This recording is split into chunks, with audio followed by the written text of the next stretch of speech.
Good morning. So మనము ఈరోజు వేడిగా గుడ్లు పులుసు చేసాము ఫ్రెండ్.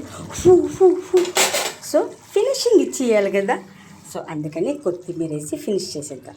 కొత్తిమీర ఇంత ఎందుకు వేస్తాను అంటే, మనం కొత్తిమీర తింటే ఎస్ఎంఎస్, అదే గుడ్లు పులుసు తింటే అన్నమంతా ఊడ్చుకొని అనిపిస్తుంది. సో చిటికెడు బెల్లం వేయాలి.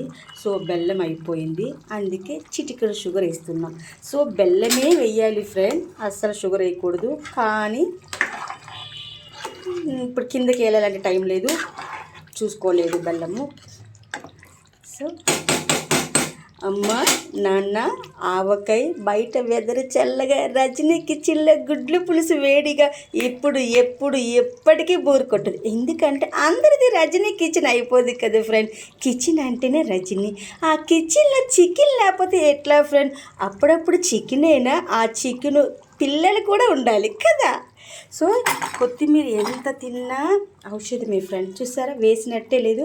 సో ఎవరొక తమ్ముడు వస్తారు కదా, కొంచెం గుడ్లు పులిస్తే గిన్నెడు అన్నం తింటాడు కదా. ఆ తినేటప్పుడు వాళ్ళ అమ్మ గుర్తొస్తుంది కదా. ప్రేమిస్తే తప్పేంటి ఫ్రెండ్?